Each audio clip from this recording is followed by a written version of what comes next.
We're going to be discussing who the Khazars are and their role throughout history. The Khazars were a semi-nomadic Turkic people that in the late 6th century, they established a major commercial empire covering the southeastern section of modern European Russia, southern Ukraine, as well as Crimea and Kazakhstan. Based on their origins, the Khazars would have been considered Gentiles, sons of Japheth. Now, considering they migrated north of the Caucasus Mountains, it is most likely that they are the sons of Gomer. If not, they can also be the sons of Magog, or a combination of both of these two groups. We know that the sons of Gomer were Germanic tribes, Nordics, and the Anglo-Saxons of today. And according to the Bible, Ashkenaz was a son of Gomer. Also, Ashkenaz is the only word in the Bible that comes close to the word Ashkenazi, which is what Eastern European Jews call themselves. But take note that Ashkenaz was a Gentile. He was the son of Gomer, which was the son of Japheth. And then we have Magog, another son of Japheth. It is said the Scythians, who also migrated north of the Caucasus Mountains, are the descendants of Magog. The Scythians later became known as the Slavs. Most of Eastern European nations are considered to be the descendants of the Slavs. According to the Bible, most of Japheth's sons migrated out of Turkey, so this is why the Khazars trace back all the way to Turkish tribes who migrated north. So to answer the hypothesis of where Yiddish speakers came from, we applied GPS to the genome of Yiddish speakers to find where their DNA is from. Surprisingly, GPS took us to northeastern Turkey.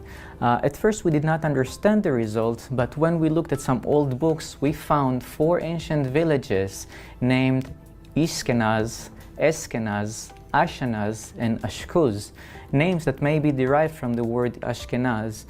This place resides on a hub of trade networks. This is where Silk roads and other trade routes converge. We speculate that at that time Iranian traders, Iranian Jewish traders plying the Silk Road, moving merchandise from east to west, from Asia to Europe, identified this region and made it their center.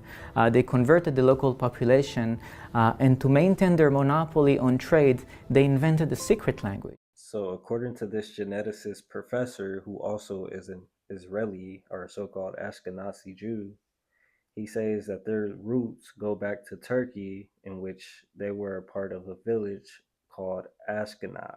So this matches up with what the Bible says about the Gentiles. Ashkenaz was a son of Gomer, and Gomer was a son of Japheth. Another important thing he said at the end there was that these people were a group of traders and they wanted to monopolize the trade, so they came up with a secret language in which only they understood. Once we get to the end of the video, you'll understand why that is. This language could not have been Hebrew, which was widely spoken across the entire Middle East. So the Khazars who converted to Judaism would be the only Jewish kingdom in the world at the time. It is said to be that they converted to Judaism to remain neutral as to avoid conflict between the Catholics and the Muslims. Another reason they chose Judaism as their state religion is because it matched closest with their pagan beliefs at the time, as this religion, which is said to be based on the laws of Moses, came out of Babylon and not ancient Israel. This was called Rabbinic Judaism, as the select group of teachers would give their own interpretation of the laws of Moses. These interpretations became known as the Talmud, which is a part of the Khazarians' main beliefs. The only Jews who's mentioned in the Bible that shared the same beliefs as the Khazars were the Pharisees. I won't go deep into that, but I'll say the one thing they had in common was the rejection of the Messiah. You can go see for yourself what the Talmud says about Yeshua, or as some call him, Jesus. According to an NIH government study on the missing link of Jewish European ancestry, it says the Khazars were a confederation of Slavic, Scythian, Hunnic, Bulgar, Iranian, Alans, and Turkish tribes who formed in the central northern Caucasus, one of the most powerful empires during the late Iron Age, and converted to Judaism in the 8th century. So this is why I said earlier that they could have been a mixture of Magog as well as the sons of Gomer. The Khazars were made up of various tribes that came out of Turkey. During the beginning of the Middle Ages, Khazaria became an empire due to the collapse of the Huns. And for anyone wondering, the land of the Khazars was located in modern-day Ukraine. Now, these confederation of Turkish tribes would later convert to Judaism in the 6th century, and I'll explain why. Islam became a religion about the same time that the Khazars created their empire. So you had the Catholic Romans in the north, and then you had the rivaling Islam in the south. It wasn't long before these two empires collided into one another, as both had ambition to conquer nations in the name of their respective religion. So at this point in time, it's important to note that there was no Jewish empire or Jewish kingdom. The nation of the biblical Jews ceased to exist following 70 AD by the Romans. But back to the Khazars. In 732, the Eastern Roman Empire was under threat by invasion from the Umayyad Caliphate. Islamic crusades was also starting to make their way up to the Caucasus Mountains, so with the threat of the Muslim Caliphate, Rome and Khazars formed an alliance by bloodline. The Khazarian princess, who later became known as Irene due to baptizing as a Catholic, she went on to marry the son of Leo III, who was the Roman emperor at the time. This marriage between the two nations signified that they each would come to the mutual defense of one another under the threat of the Muslim Caliphate. So this history was the beginning of the Judeo-Christian relationship that we still witness today. So for the past 2,000 years, even up until today, these Abrahamic faiths have all been fighting each other over land that belongs to neither of them. This land was to be inherited to the descendants of Jacob. So with this history, we now know why the Khazarian Jews have had a long history of conflict with the Arabs, a conflict which started in the Middle Ages between the three so-called Abrahamic faiths. This is what the Arthur of the 13th tribe attested to. He believed in the theory that the Ashkenazi Jews are descended not from the Israelites of antiquity, but from the Khazars, a Turkic people in the Caucasus that converted to Judaism in the 8th century. Also provides proof that the Ashkenazi Jews have no biological connection to the biblical Jews. The best proof of this is the Kaiser correspondence letter written in 954 AD. If you're unfamiliar with this, to summarize it, the Jews who lived in Spain, who were actual descendants of the Jews of the Bible, exchanged letters between the Jewish king of Khazaria, questioning what tribe they belonged to. To sum it up, the king replied by saying they were basically Jewish converts chosen by God, but having no kinship to Abraham or Jacob. And this is the reason why you would not find a group of Jews in the Bible who go by the name of Ashkenazis. You know what I wanted to tell you? In 2009, when I finished my PhD, I started postdoc at School of Medicine, Johns Hopkins, and I wanted to work on the ancient Israelite because there were so many studies about Jews. And told me, you can't, there are no studies. Like, then how come you're studying Jews? How do you link them to the land of Israel and whatnot? And then I read this study and I was like, it's all deception. There were no ancient Israelites. How can you possibly say anything about a modern group without an ancient reference group that you're telling me, and here how we prove they're connected? No, they're not. This is bullshit. And this is what my work studies. You can compare them to the closest possible reference groups. Yes, but we again need to pretend those groups did not change for thousands of years, which is I'm fine with pretending that. But the way those studies were done, they never compared them to group from the Caucasus and the Khazaria boundaries. They always compared them with the group where they wanted to see the highest similarity, in this case, Palestinians and Bedouins. So when you look at Jews and you compare them to Palestinians and Bedouins and to the other reference, which for some reason was English, they came up closer to the Middle Eastern ones. Hence, the conclusion, Jews are from the Middle East, according to the answer you want to get. Now add Caucasus, you'll see how all the Jews are going to the Caucasus.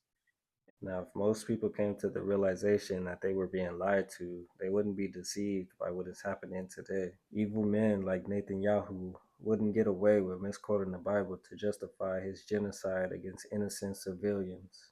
They also will see that Ham and his family is not a part of that region. They come from Eastern Europe. The last name of Benjamin Netanyahu used to be Melikowski before they changed it to Netanyahu to sound more like a Hebrew name. This is all a part of the deception to get people to believe that these are the true biblical Jews of the Bible. But all of this gets debunked when you find out where they truly originate from. In the 8th century, many of the Khazars who practiced shamanism finally converted to Judaism. The Khazars have a good relationship with the Byzantine Empire, but having conflicts with the Arabian. Until the 9th century, the Picanic ethnic invaded the Khazaria Empire. This makes the Khazarians turn weaker. The Khazaria Empire falls when the Kiev and Rus ethnic, under Volodymyr the Great, which is also defeated the Volga Bulgars. After the fall, the Khazar finally disappeared from the history. However, is that really the Khazars disappeared after the fall? There were some theories that may help us to determine where are the Khazars now. Some theories stated that the Khazars were not disappeared. Instead, they're migrating to the west and forming the parts of the core of the Ashkenazi Jews population in Europe. They relocated. The young Ashkenazi Judaism was relocated to Khazaria, and some 500 years later, when Khazaria was destroyed, they moved to Eastern Europe. At that time, the network collapsed, and Ashkenazi Jews separated from their brethren of the Iranian Jews, and the two populations went their separate ways. Yiddish was stopped being used as a trade language and was now start accumulating words in German while retaining the Slavic grammar.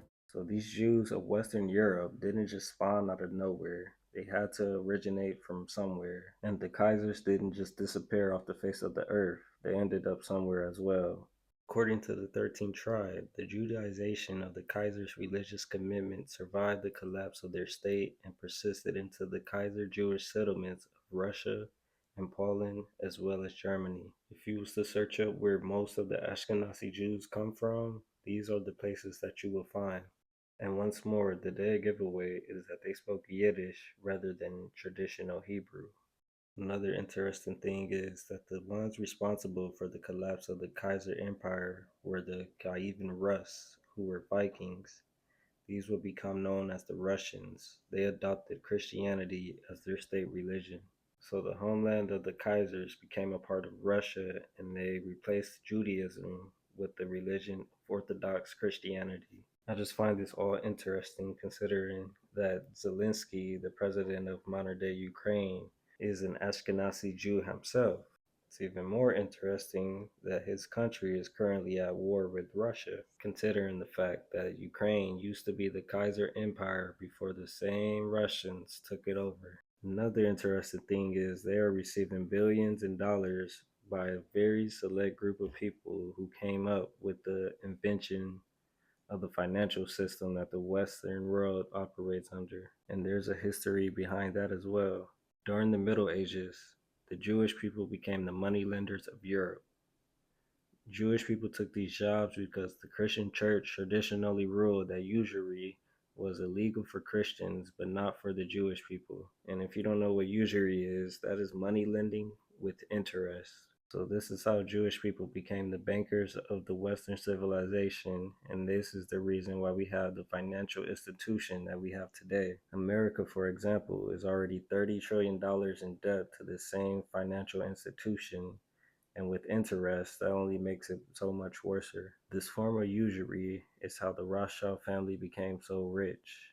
Before infiltrating America, their banking empire first started out throughout Europe. The Rothschild family is frequently regarded as one of the most powerful and wealthiest. They own castles, banks, hospitals, wineries, and more. Some estimate their wealth at around trillions of dollars in assets spread across the globe. The Rothschild dynasty was started by an ordinary man named Meyer Amschel Rothschild. With the help of his 5 sons, he laid the foundation for what would eventually become the world's mightiest dynasty. These Rothschilds, hailing from the Jewish quarter in Frankfurt during the 18th century, went on to establish banks throughout Europe, accumulating immense wealth and ranking among the wealthiest families of their time. It is after World War II that the Ashkenazi Jewish people set out to make another Jewish homeland like they did in past time. And with the mass amount of wealth and influence from the Rothschild family, this was sure to become a possibility. In fact, the Rothschild family brags about being behind the creation of modern-day Israel. The letter that paved the way for the Jewish people to have their homeland inside of what is now called Palestine was sent to none other than Rothschild himself. So that alone gives a pretty good understanding of why things are the way they are today, especially in the land of what was known as Palestine. But with that said, I hope this video helps in understanding who the Khazars are.